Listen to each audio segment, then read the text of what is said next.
Welcome to Navigating the Customer Experience. Want to improve your organization's customer service? Looking for insider tips to knock your customer socks off? Then you're in the right place. Here's your host, Yannick Grant. Welcome to Navigating the Customer Experience. On today's episode, our guest is Zack Blank. Zack is an entrepreneur, experienced designer, and technologist based in Portland, Oregon. As the CEO of Straightaway, Zack leads creative teams to think that the most inspired results are inevitable when design and technology conflict. Zack has spent his career with product and experience designers, strategists, engineers, and creatives.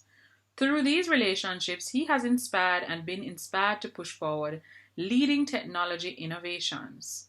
So without further delay, plug your earphones in, sit back, relax, and let's jump right into this conversation with Zack. Welcome, Zack.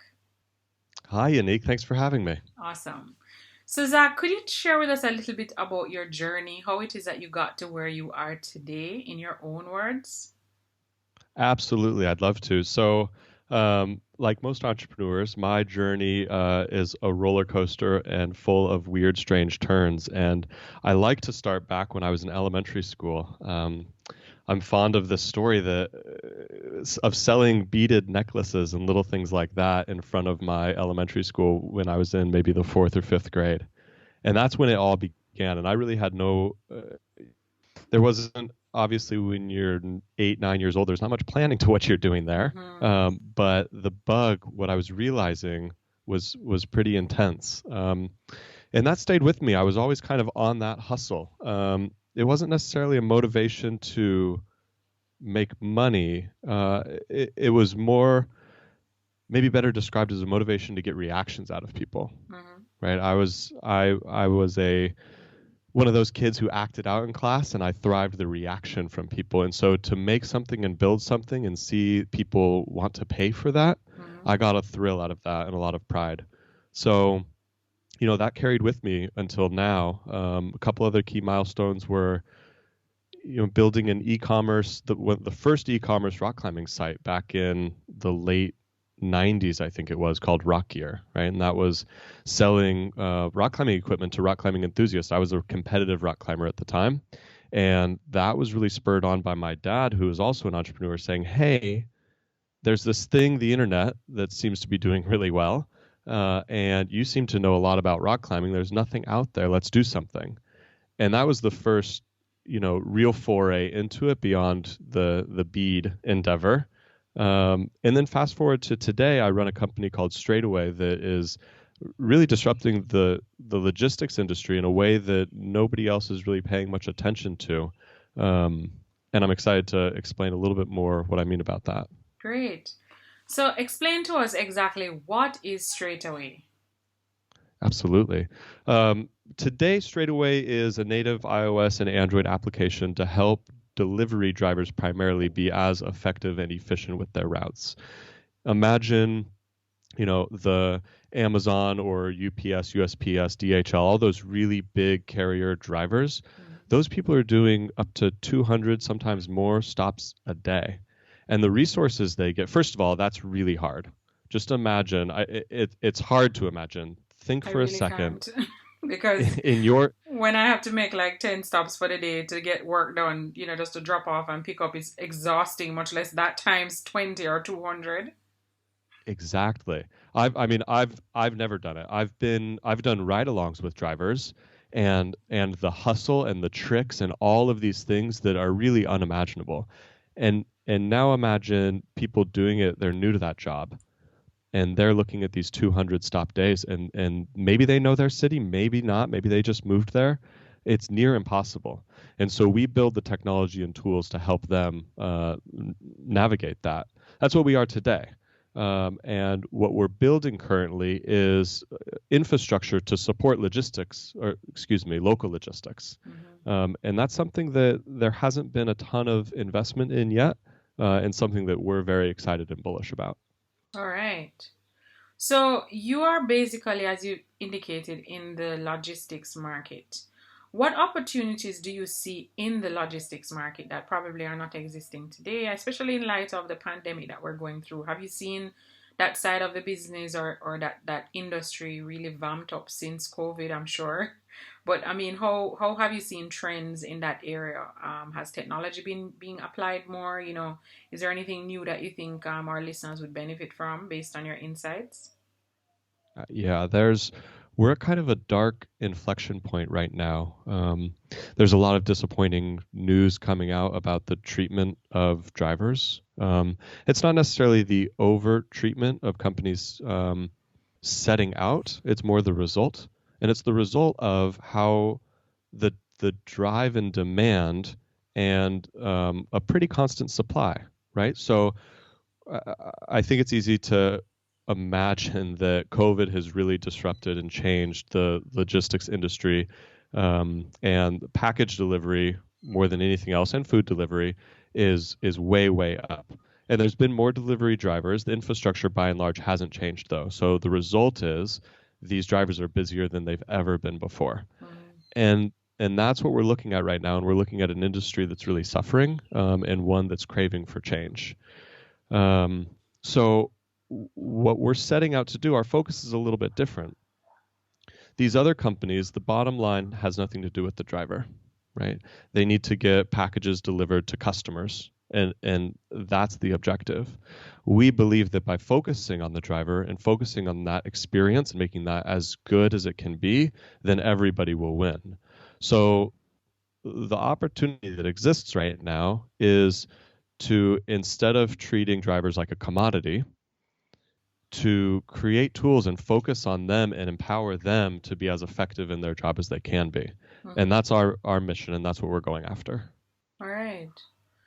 What are maybe one to three things that you think are critical for a driver to really deliver an excellent experience? I mean, apart from the fact that he has to deliver the package, there's a softer side of it in terms of communicating with the customer. Is it that the technology updates the customer as to where the driver is along the way, almost like an Uber? Or is it a case where the driver actually makes those telephone calls, which I think is humanly impossible for him to be calling 200 different stops, 2 to 3 times throughout the day? That would probably make him go insane. But how can he add, the softer side of it to enhance the customer experience so the customer feels that more a part of the process, because I'm sure if people don't feel in the loop, it's like they don't know what's happening, and that's when they get skittish and start to argue and complain. Yeah, there's a couple pieces to that. So backing up a moment before getting into the driver customer interaction, the earlier part of your question, I think really talks to, on the surface, how simple the problem seems. And that's the most powerful tool we can give a driver, is to get them to understand where they are, where they're going, and how to get there. And so it's a mapping problem, and mapping problems are tough. They've gotten easier and they continue to get easier, but they're still tough when you take into account all of the shifting variables throughout the day. And by that I mean, traffic and road closures and other sorts of missed deliveries and change in deliveries and all those constraints that can change. So building the technology that can make sure a driver knows where they're going and how they're getting there. That's kind of the baseline. And then getting into the interaction between the driver and their customer. You're absolutely right. It's a fine line. You don't want to open up a live line of communication between those two people. And that might seem counterintuitive with customer experience. Generally speaking, transparency is a good thing. In this case, it actually gets into security and safety concerns. Two that I'll call out is, we don't want drivers bombarded with messages when they're driving. Just simply, we don't want to distract them, period. The other is, a big problem that they face is these drivers go to buildings that have security codes, entrance codes, access codes. Well, when they can't get in the building to deliver the package, now their whole day is backed up. They're standing there. Maybe they're trying to call the customer. They're trying to find a safe place to leave it. They don't want it to get stolen. They're trying to do the best thing that they can. So how do you build in a layer that can allow that communication? Hey, I'm trying to get into your building to leave this package, but make sure that that code isn't accessible to bad actors and the wrong people. And so we spend a lot of time thinking about that. Also, the first idea, very naive from us, was, well, what if we just put in a notes system where one driver who gets the access code can leave it as an annotation on that stop for anybody else. Well, now, as soon as someone downloads Straightaway, they can basically have a key to the city, and we definitely don't want that. I never thought of it that way, but yes, that's crazy. It's, I interviewed a USPS driver a couple months ago talking about this problem specifically, and it was fascinating. He told me that if you look hard enough at most apartment buildings or gated communities, anything that have an access like that, you look hard enough, you'll find the code written somewhere. He said they'll like scratch it on rocks or like put a Sharpie kind of underneath it, kind of like hidden spots. But within the delivery industry, they know. And that kind of highlights the problem and the security risk. And it's another one of those things we're super interested in solving, but it's not an easy one. That's not easy to solve. Wow, that's crazy. Technology there, and then there's so many variables, as you just indicated, that are out of your direct control, because as you said, if you indicated to the customer that you would need to have access to the building or the home or the business place in order to have the package delivered, and the necessary things were not put in place, it really does push back the experience for other people who are waiting on their packages who may be home, because he or she is left stranded there trying to figure out, what do I do with the package? And I guess if as a customer you don't know some of those challenges, and most customers don't really care what you're faced with, they just want their item that they ordered. That's right. But the reality is, those are the challenges that the drivers face. So what are some things that they try to do to overcome that? I mean, how do they compensate for situations like that if they can't genuinely leave it feeling that it's going to be safe? Because I guess the company would not accept liability if something happens to the package if it was left in an unsafe environment. Yeah, the simplest thing to do is they just don't leave the package. And they take it back, and the customer gets notification that it couldn't be delivered. And every company, I want to be clear, every company has its own policy, and we don't operate on that level. We provide the tools to allow drivers to be successful. How they operate their route and their policies are up to them. But that's kind of the best case scenario. Worst case scenario, it gets left somewhere else where it's not supposed to, and it gets stolen. It just does. Package theft is a huge problem, as I think most listeners know, and hopefully haven't experienced, but I imagine many have. And that's what happens. Gotcha. So Zach, what are some tips for building strong and efficient teams? Because I imagine even though the drivers are doing their deliveries, they have to kind of support each other, right? I imagine that maybe they may need to call on their coworker for assistance, maybe accessing a location that maybe they're more experienced with. But how do they ensure that they're really, working collaboratively and cooperatively together versus in silos? Because, I'm just concerned with my deliveries, my truck. I'm not concerned about anybody else, because if I help him, then I'm going to get pushed back, and that's going to affect my pay. So how do you get them to work cohesively and collaboratively together? If you don't mind, I think I'm going to take that question and apply it to something else that I know a little bit more about. Sure. Because I haven't been a delivery driver on a team with years of experience, so I don't think I can answer that question with any authority from that perspective. Okay. But from the perspective of building technology and building the tools that we're building for the drivers, I have a lot of experience, and I can weigh in a little bit more there, and some tricks that my team have employed recently that I've found successful. I consider myself a servant leader, and I actually think it's the easier way of leadership. It's the more comfortable way of leadership, and maybe that's just for me, but just so that everyone's on the same page, servant leadership is being there to serve your team, and rather than dictating orders. That's the very oversimplified version of it. Now, taking that a step further, what I do with my team is I drive empowerment and ownership. So there will be it's sort of like, I like to use the example of Inception.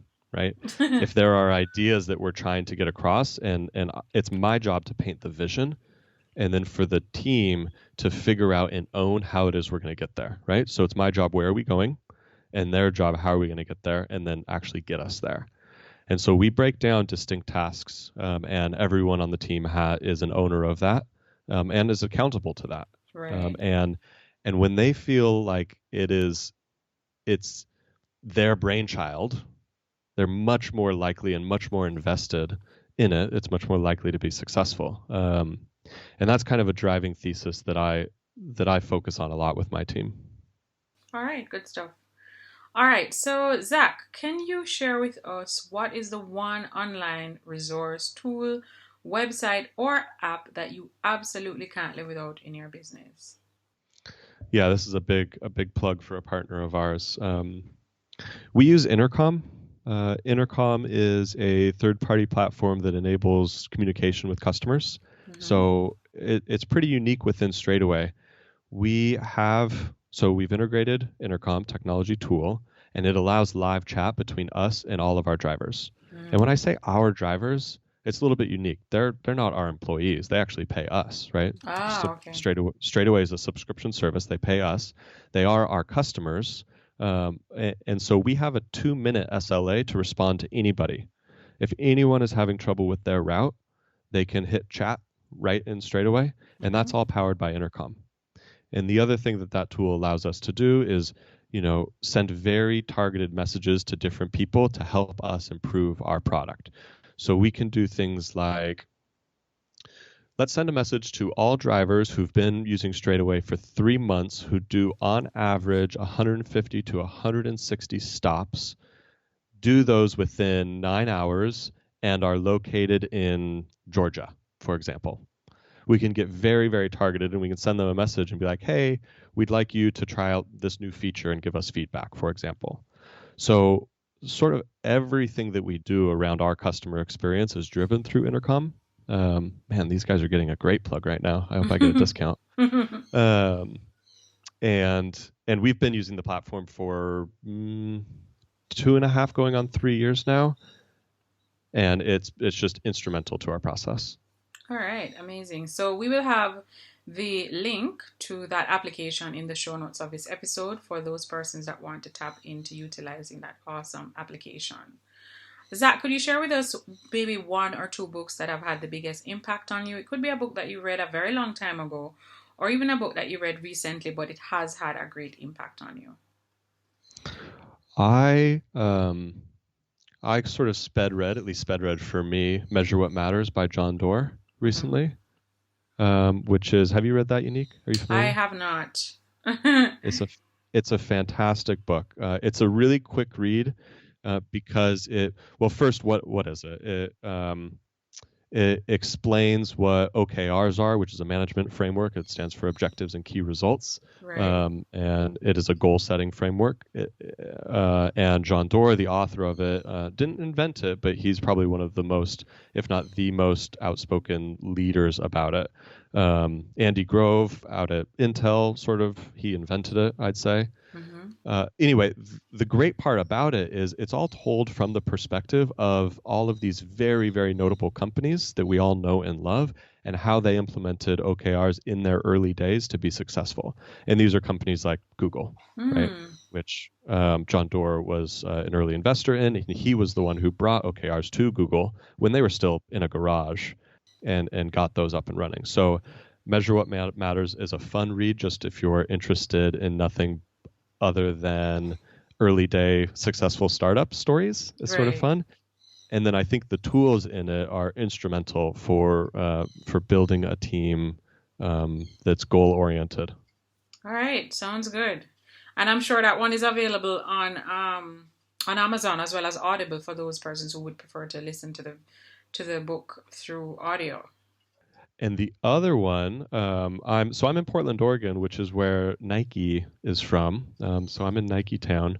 My wife works out there. I've spent many years consulting in a previous life out there. I'm fond of the brand, and I'm not done yet, but I'm pretty much through Shoe Dog, which is Phil Knight, the founder's memoir. And that's, again, another fun story about how companies are built.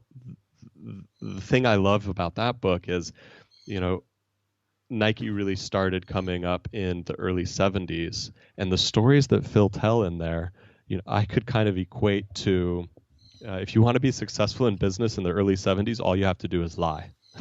Oh, wow. And it's a very fun read of the stories and the things that he said and how he stuck his neck out there and some of the absurd situations. And, you look at it now, it's like, wow, the success that Nike's had, but those, it's not even about humble beginnings. It's just the balls, the approach. And I don't think that approach would work these days. And it's just fascinating to me. It's a really fun read. Nice. All right. Thank you so much for sharing, Zach. Now, Zach, could you share with us maybe one thing that's going on in your life right now? Something that you are really excited about. It could either be something that you're working on to develop yourself or your people. It's very hard to choose one. You could share two with I mean, me.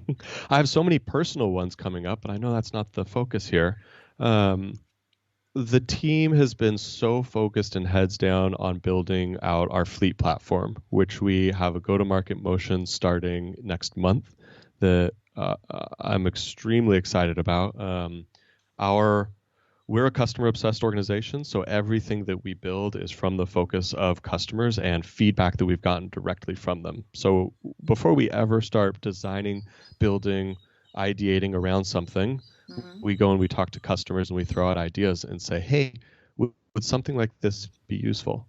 Right. So we've been having those conversations around our fleet platform for a year now, and we've been building for maybe the last 3 months on it, and another month to go before we really start getting it in the hands of our customers. And that's going to accelerate our business tremendously. Up until now, we sell and have relationships direct with drivers, and that's fantastic, and we're always going to focus on the driver.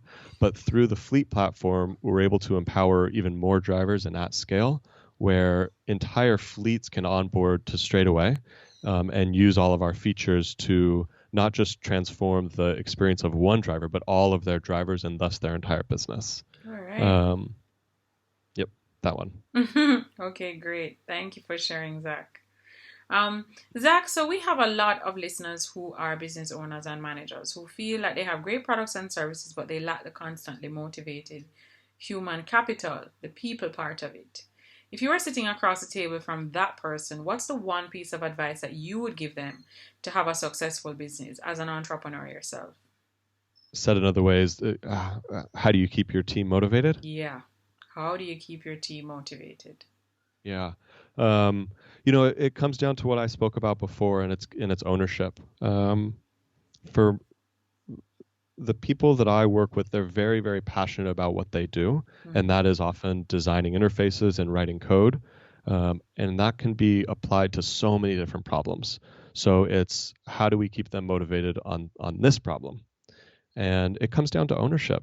When people feel personally invested in something, they are going to fall asleep and wake up thinking about that. That's how I operate anyway. And maybe it's a rosy picture that I think others operate that way, but I've put it into practice and I do see the results there. Great. All right. Well, Zach, our listeners would have listened to this interview and they are quite intrigued with Straightaway. They want to connect with you further and they would like to follow your journey online. Where can our listeners find you online? You can email me at Zack, Zach, at getstraightaway.com. I'm on Twitter at Zachary Blank. I'm on everywhere. You can search for me on Facebook. LinkedIn is the best place that I connect with people. I see many peers of mine who don't. They go and they scroll TikTok and things like that. For whatever reason, I'm hooked on LinkedIn. So if you really want to connect, hit me up on LinkedIn, Zachary Blank at Straightaway, and I'd love to talk to you. Great. Now, before we close our interviews off, we always like to ask our guests, do you have a quote or a saying that during times of adversity or challenge, you'll tend to revert to this quote? It kind of helps to get you back on track and keep you focused. Do you have one of those? Wow, that's the hardest question I've gotten. I don't have a quote, but I have a different tactic. Okay. We're always open. I usually go to motivational speakers on YouTube and I'll pull up a random clip and I'll sit there and I'll listen or I'll watch it. Some of my favorites, while polarizing, I still think he's a great guy, is Gary Vaynerchuk. I'll leave it at Gary. Okay. All right. And Gary's awesome. Gary has his own podcast. Gary Yep. has quite a few books out there, and he has a ton of free content that if you just need that extra oomph to get going, it will definitely provide that for you. Well, thank you so much, Zack, for sharing today with us, for hopping on to this podcast, taking time out to be a very busy day from your clients and your team members just to share some great insights and nuggets with us as it relates to logistics and, building stronger teams and really and truly how it is that you can revamp your customer experience, really taking the customer into mind and using technology to do that in the best way possible. So we really Unique, appreciate it was a pleasure being here. Thanks so much for having me. You're most welcome. So just want to remind our listeners, you can hop onto Facebook and join our private Facebook group, Navigating the Customer Experience Community. And feel free to follow us on Twitter at NavigatingCX. Until next time, I'm your host, Yenny Grant. We also have a new book available on Amazon, The ABCs of a Fantastic Customer Experience. It's available in ebook and paperback. So if you want to increase revenue in your organization, build a stronger service culture, and create employees or develop employees who are really mastering service delivery in your business, you need to grab a copy of this book. Until next time, I'm your host, Yenny Grant. Thanks for listening. For more awesome resources to take your customer service game to another level, head over to navigatingthecustomerexperience.com. See you next time.